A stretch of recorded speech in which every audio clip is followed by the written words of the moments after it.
Hello, it's another Cptsd vlog / free thought exercise. I pretty nervous right now.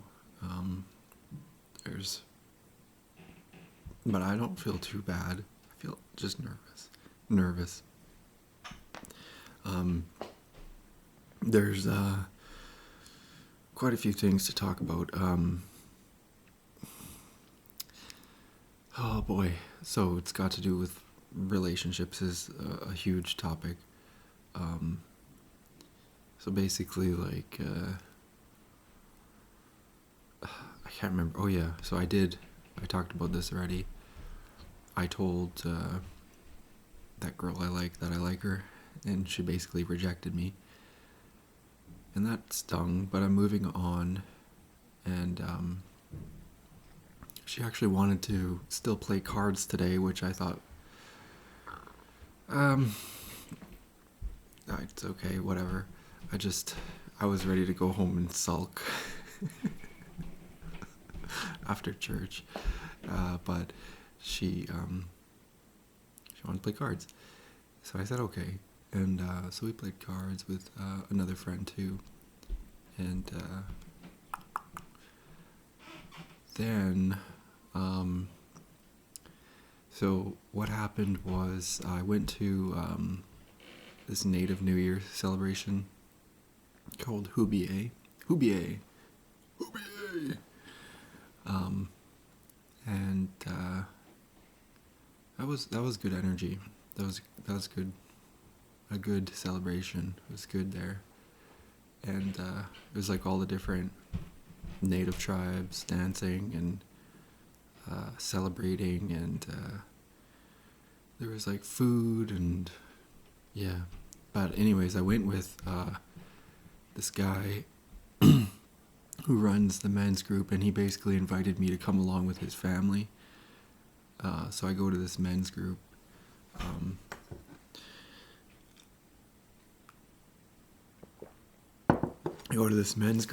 And the leader of it invited me to go with his family to this festival, Hubiye. And I said yeah. I was actually not gonna go, but I kind of pushed myself to go. And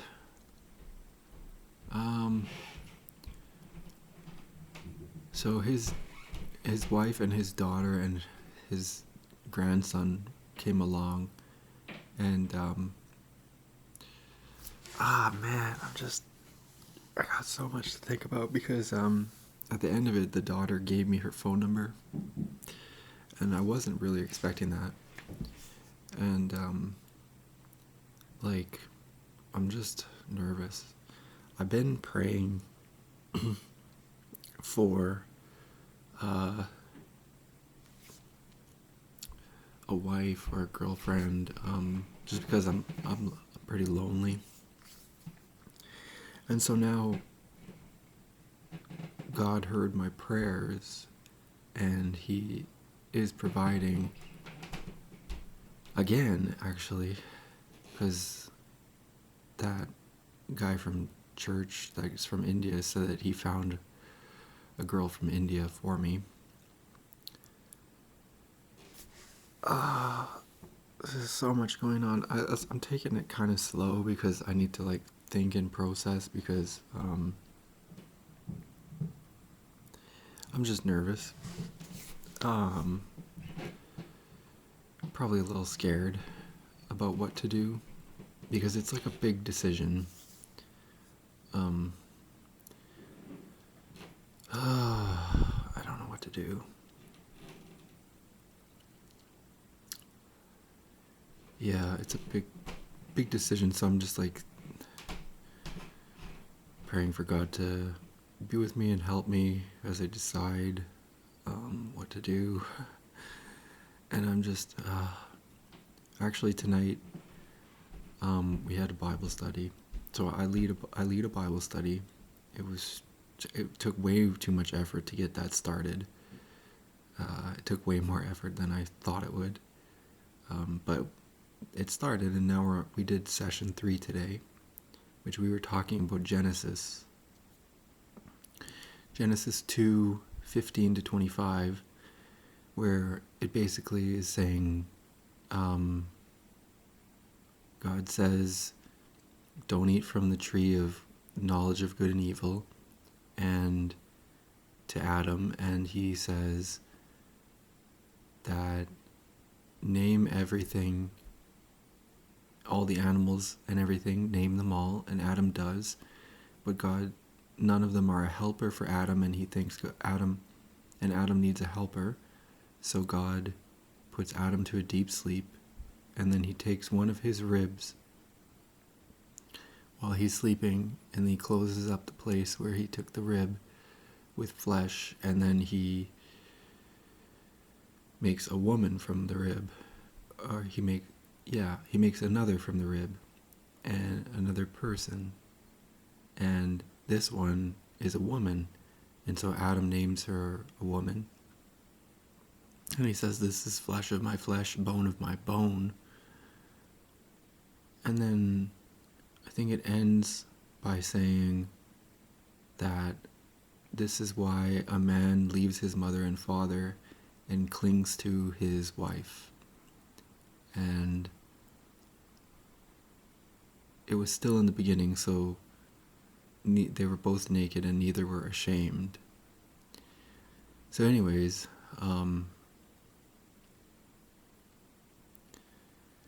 yeah, I guess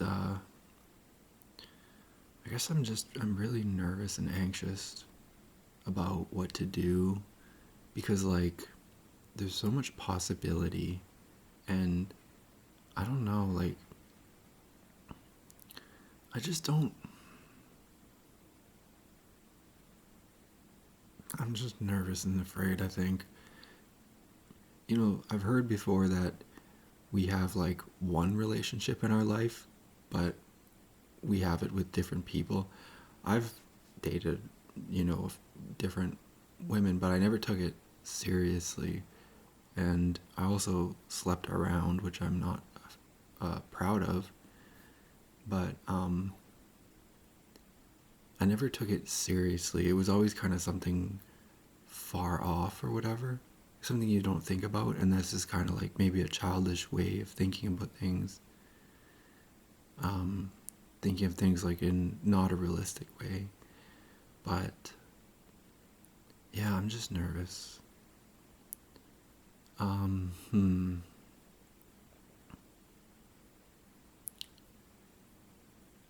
Like,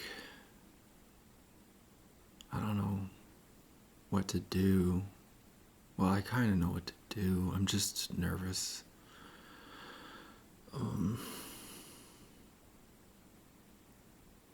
I'm really nervous about this. I don't know if I want to pursue a relationship with this girl. And then if I did, I would be the step dad to her son, and I don't know. Part of me doesn't want to do that. I'm not sure what to do. I'm kind of stalling. Oh no. I think I tend to stall when I don't know what to do, and I'm sort of stalling. But I guess like similar to my job, I'm off my job, and I feel like I'm stalling because I know I don't want to go back to that place, because it was so toxic there.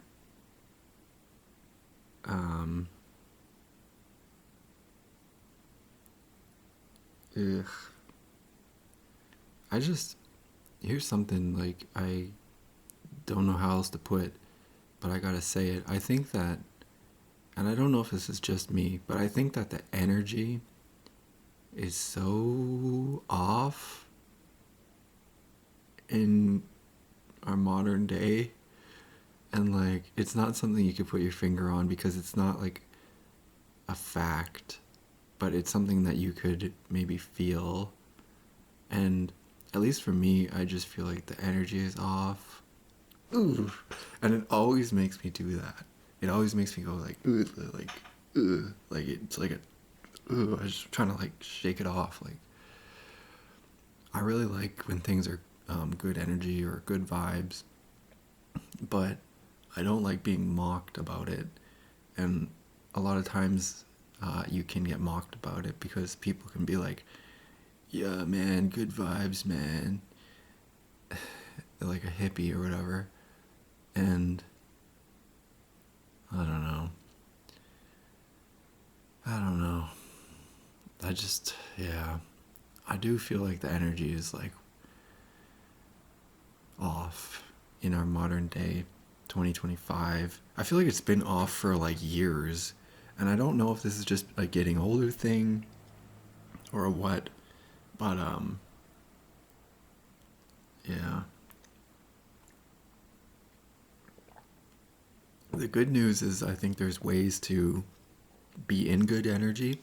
Primarily, I think it's like through the Holy Spirit. It's so difficult to explain, kind of, because, yeah, yeah, it's a really difficult thing to explain. Um,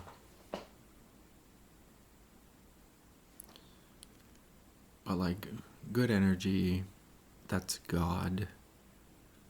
God is good. Man. There was some really good discussion today in our Bible study group. Near the end, someone was saying that we kind of started talking about the tree of knowledge of good and evil. And someone said, like, why even put that there? And someone had a good answer, is like, we don't know. Like, we can never really know, like, what God's, like, fully thinking or anything like that. And that is kind of like what the tree of knowledge of good and evil represents. Like, it doesn't represent like a piece of fruit. Like, don't eat a piece of fruit. It's not just a piece of fruit. It's if you eat of that fruit, it's like the Tower of Babel, when it's like people trying to be like God. That's what Lucifer did. So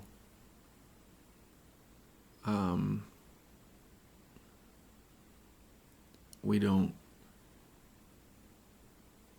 It's like trying to know what God knows. I think it's not trying to be like God. Like, we try to be like Jesus, but we don't try to know what God knows, sort of thing, because we can't. Like, it's like, yeah, it's impossible.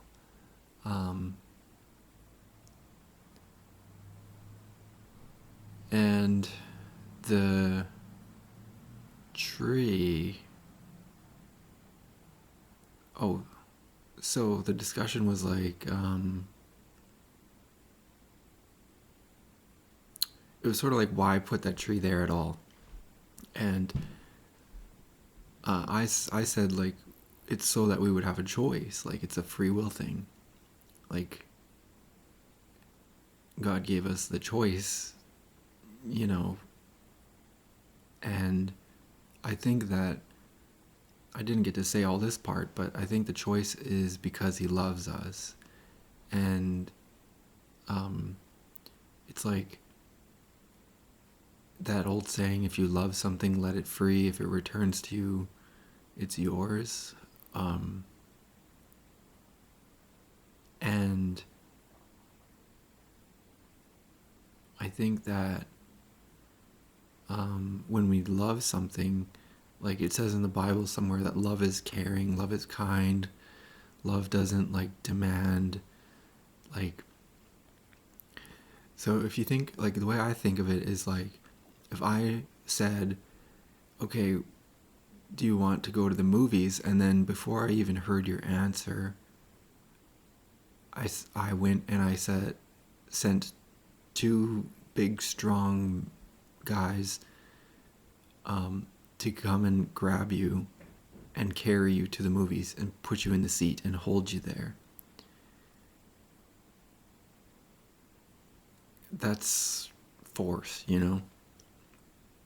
So, you're not doing it of your own free will, you're forced.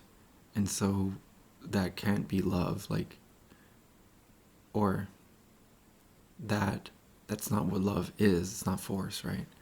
So, yeah, I think that's a beautiful thing. I think that's really beautiful. That love is like so gentle and like it works. Like we feel that love in our heart, and it makes us want to do stuff. Like, and in the reading today,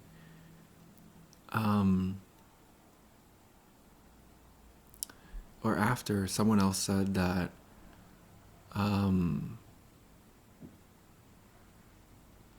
lot of people were saying about how like men and women are equal, and I'm glad someone brought up the point that they're equal but different. But yeah, oh man, this is just a lot to think about. I don't know exactly what I'm saying, like overall, but I'm just kind of free thought, letting it flow, and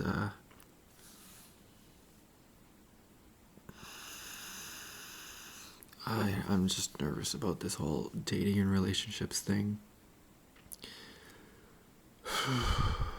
And I said that during the Bible study or after.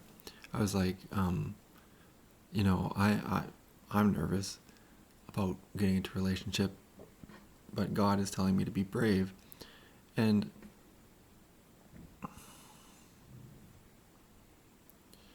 yeah, I'm just a little bit nervous. And I can't help but think about things practically. And I don't know if that's like I don't even know if that's like such a great thing, but it's kind of like what we naturally do. I think so many of us naturally do that, think about things logically and practically. And maybe that's not a bad thing, right? But I think maybe the analysis paralysis, which happens to people, it used to happen to me like a lot, can be too much thinking about stuff, you know, without any action and doing stuff.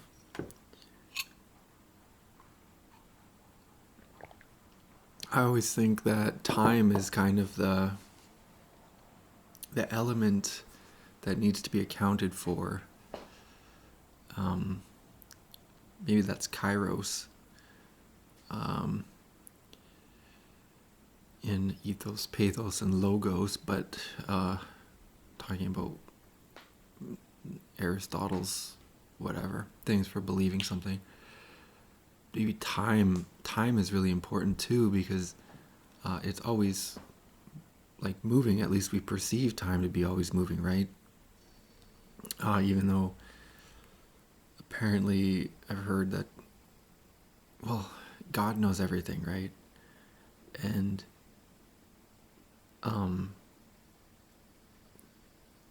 like there is no time for God, I think. That's what I think someone said today at the Bible study. But so we're always thinking about time, or no, we're always thinking about stuff, but like people always, you know, we think about stuff, at least I do. But we also have to keep in mind that time is a part of it. I heard this when I was studying psychology at university, that, you know, at best, people make decisions through bounded rationality. Bounded rationality. What is that? That's you can only make a decision based on the time you have available to you, the facts, or like what you have available to go off of.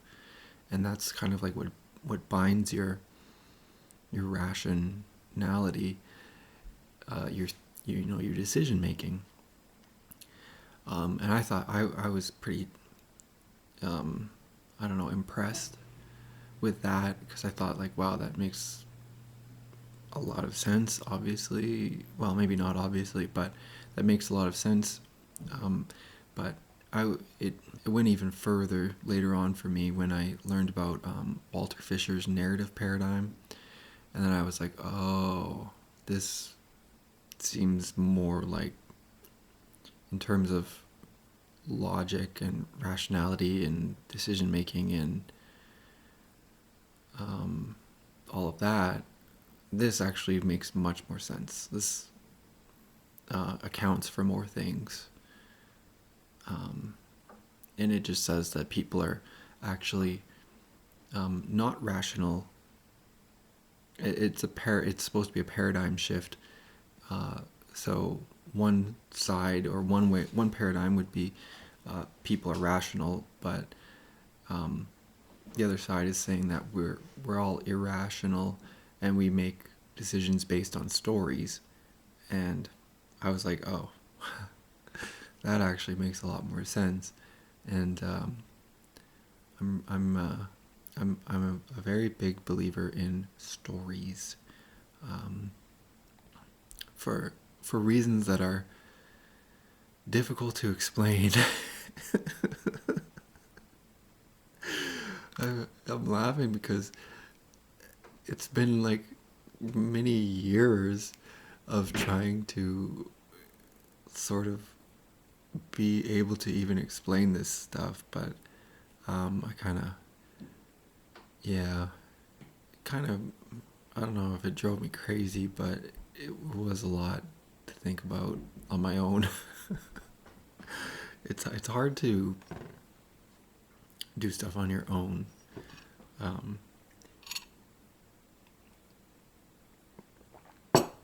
I don't think it's necessarily very good to do a bunch of stuff on your own. I think that controlling stuff too much is a bad thing, and I'm always wary of people who are a little bit too controlling of stuff. That's why I say I like vibes and good energy, because that, it just sort of is spontaneous. I don't know if it's spontaneous or random. Maybe it's just that we don't understand it enough.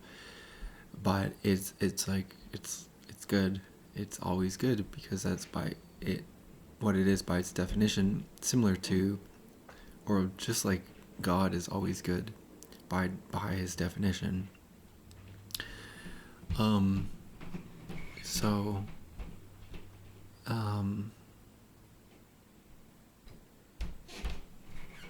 yeah.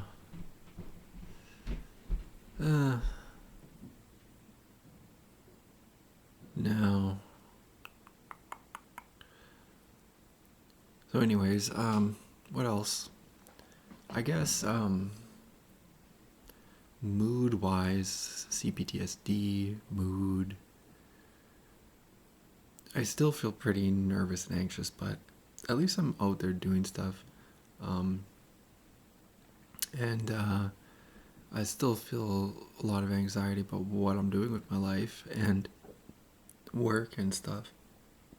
But I think that what's important, like kind of like a first thing that's really important before I go getting into another job that, will just repeat the burnout cycle, is focusing on my health. And so with that, I've been doing the keto diet, and I got a little bit thrown off by Hubier, but I went back to making keto recipes, and I made another keto recipe today, and it's good. I do wonder about like the whole weightlifting aspect, because I've been lifting weights. I'm trying to do a transformation challenge through this Discord that I'm a part of. And yeah, I'm trying to do that, but I'm still adjusting to the keto diet. I'm just trying to keep the keto diet first, like actually get into ketosis and have like an experience of if it helps. And I already feel a little bit better. I think that cutting out wheat and gluten is actually pretty important. I've had like a stomach ache and a headache for many years, or for at least a year or more. And I'm pretty sure that that's got to do with wheat and gluten. So, or I'm not that sure actually, but I'm thinking it might. I'm thinking there's a possibility. So I'm hopeful about the keto diet. Very hopeful actually. And yeah, I'm trying to wean off of my antipsychotics. I'll probably go down to 0 on the quetiapine pretty soon. But I'll remain with loxapine for a while. I don't know how long, but it's pretty promising because a lot of people have been on keto. At least now there's more and more evidence that people on keto are able to like get off of their prescription drugs, their antipsychotics and their antidepressants and other things. So yeah, I'm just rocking with the keto, rolling with the keto for now. And I do feel a little better already, even though, like I said, it hasn't been long. And I also I did have some carbs yesterday, but yeah, I think for my health, I'm hoping that it will help with my health.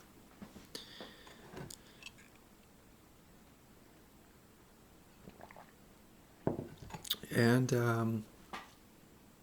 don't know. I don't really have much else to say. Actually, I really love. Oh, okay.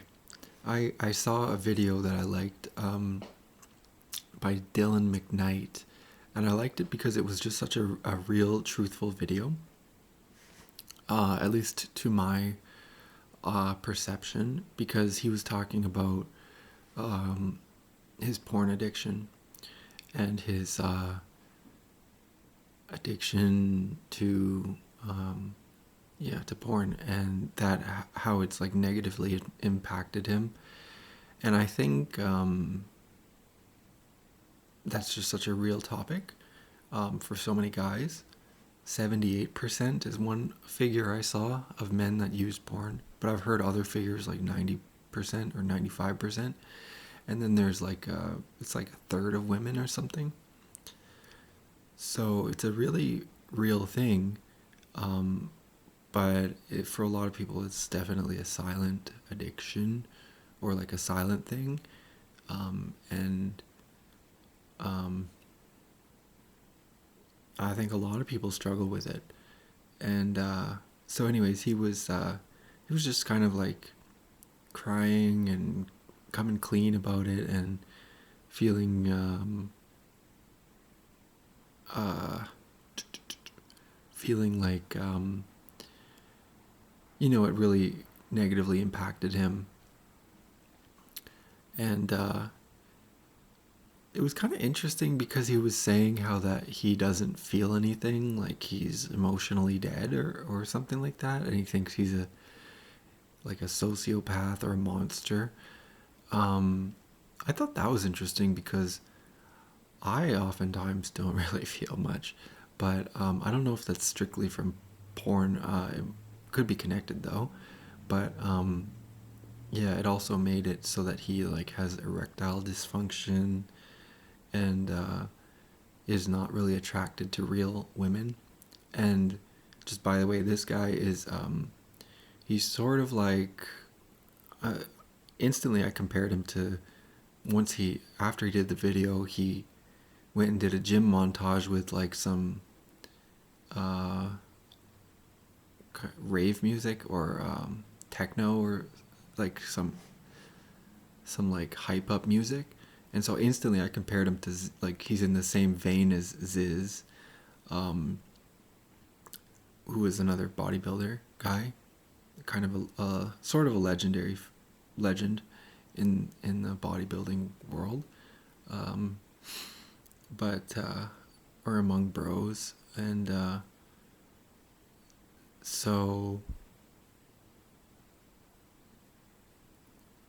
anyways, he's someone who has a kind of a large bro following, this Dylan McKnight guy, and he's in the same kind of vein as Ziz, but he kind of came clean about his porn use addiction, and I think that's important. Like, good for him. Like, in the comments, there was some top comments that were kind of like, in my opinion, sort of hating on him about it.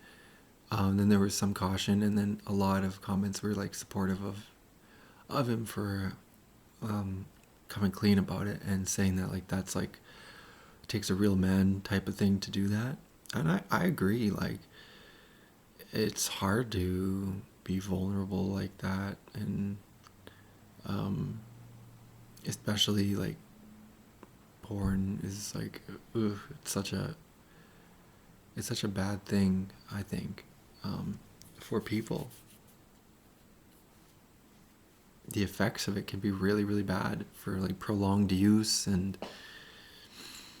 just messes with natural drives. And I've suffered from erectile dysfunction from over porn use, where you like, you're in that moment with a woman, and because of your overuse of porn, like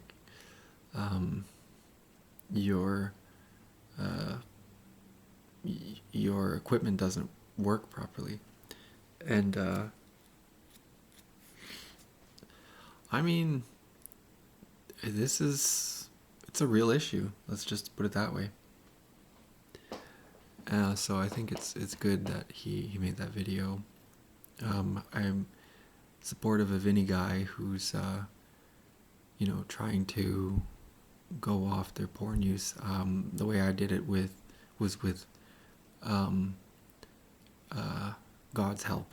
I wouldn't have been able to do it without God's help, because I tried to do it many times before, but only with God's help am I able to be free of porn use. And I still struggle. I still relapse sometimes, not often, but yeah, I think that daily prayer and just asking for God's help, and for going to confession, I think was really helpful for me, because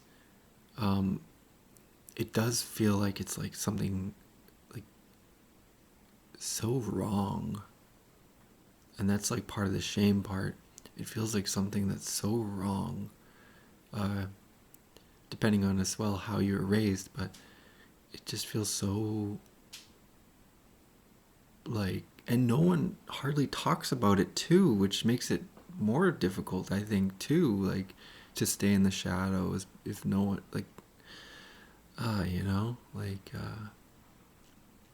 so yeah, I personally, I think it's a big issue for guys, and I'm supportive of guys that are trying to not succumb to lust. So, it's mostly all I have to say. I think, like, nervous about the relationships thing. Still praying about it and thinking about it. Watch that Dylan McKnight video. Oh, there was some good discussion at Bible study. that's mostly it. Like, I don't have much ton more to say. Yeah, I'll leave it there.